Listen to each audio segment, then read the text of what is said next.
ചാനലുകാർക്ക് interview കൊടുത്ത് മടുത്തു, അതുകൊണ്ടാണ് സ്വല്പം വൈകിയത്.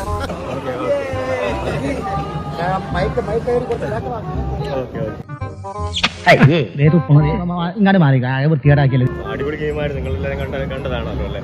പക്ഷേ ഞാൻ വലിയൊരു ഗെയിമറൊന്നും അല്ലാത്തതുകൊണ്ട് എനിക്ക് ഗെയിം കളിക്കാനൊന്നും പറ്റില്ല. മല മറിക്കുന്നൊക്കെ പറഞ്ഞു പോയിട്ട് മതിയായോ? എനിക്ക് മതിയായില്ല, അവർക്ക് എന്നെ മതിയായി. അതെ അതെ അതെ അതെ. അയ്യോ, ഓർമ്മിപ്പിക്കല്ലേ പൊന്നെ. ഒരു കാര്യം ഞാൻ കയറിയപ്പോ പറഞ്ഞതുപോലെ തന്നെ, അച്ഛമില്ലേ അച്ഛമില്ലേ അച്ഛം என்பதில்லையே, ഇച്ഛ കൊണ്ട പോലെല്ലാം തോറ്റു വിട്ട പോതിലും അച്ഛമില്ലേ അച്ഛമില്ലേ അച്ഛം என்பதில்லையே. എന്താ ഷൈട്ട് പറഞ്ഞേ? ഒന്നും മനസ്സിലായില്ല, പക്ഷെ കാണിക്കണ്ട. ഉച്ച മീത് വാണിടുന്ന് വീഴുകിன்ற പോതിലും അച്ഛമില്ലേ അച്ഛമില്ലേ അച്ഛം என்பதில்லையே. ഇതിന് പ്രത്യേകിച്ച് അർത്ഥമില്ല. അച്ഛം என்பதில்லையே. എനിക്ക് പേടിയൊന്നുമില്ല. പിന്നെന്ന് വെച്ച് കഴിഞ്ഞാല് റോക്കി കരഞ്ഞു മെഴുകി എന്നൊക്കെ പറഞ്ഞിട്ടുള്ള സംഭവം കാണുന്നുണ്ട്.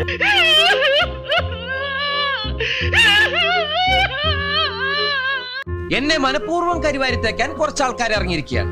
ഞാൻ കരഞ്ഞതെന്ന് വെച്ച് കഴിഞ്ഞാൽ രണ്ട് കാര്യങ്ങൾ കൊണ്ടാണ് ഞാൻ കരഞ്ഞത്. ഒന്നാമത്തെ കാര്യം വെച്ച് കഴിഞ്ഞാൽ ഞാൻ 6 വർഷം കാത്തിരുന്ന് എനിക്ക് കിട്ടിയ ഒരു അവസരം എനിക്ക് മിസ്സായി.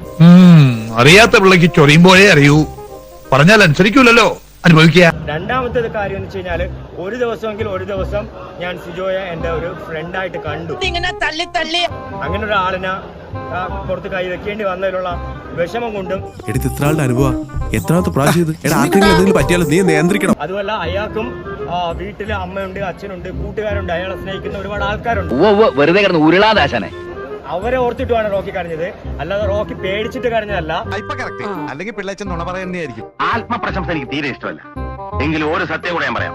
റോക്കി അന്ന് എന്നും എവിടെയും ഒറ്റയ്ക്ക് പോയി, ഒറ്റയ്ക്ക് കളിച്ച്, ഒറ്റയ്ക്ക് ജയിച്ചു വരാൻ വേണ്ടിട്ട് റോക്കിക്ക് ആരെയും പേടിക്കേണ്ട കാര്യമില്ല. ഞങ്ങൾ ക്ഷത്രിയന്മാർക്ക് പറഞ്ഞിട്ടുള്ളതല്ല പേടി. പേടിയില്ലായ്മ വിവരക്കേടാ, പക്ഷേ വിവരമില്ലാത്തവർക്ക് പറഞ്ഞാൽ മനസ്സിലാവില്ല. പിന്നെ സിനിമയിലെ റോക്കി ആണെന്നുണ്ടെങ്കിൽ സ്റ്റാർട്ട് ആക്ഷൻ ക്യാമറ പറയുമ്പോഴത്തേക്ക് ആക്ഷൻ കാണിക്കും, കട്ട് പറയുമ്പോൾ കട്ടാവും. റിയൽ റോക്കിക്ക് സ്റ്റാർട്ട് ക്യാമറ ആക്ഷൻ ഒന്നും വേണ്ട. ധീരന്മാരെ അഭിനന്ദിക്കാൻ ഈ ദാമോദരജിക്ക് എന്ന് സന്തോഷമുള്ളൂ. Always Rocky going on action. Okay, ഞാനൊരു വലിയ സംഭവം അല്ലേ? വരട്ടാ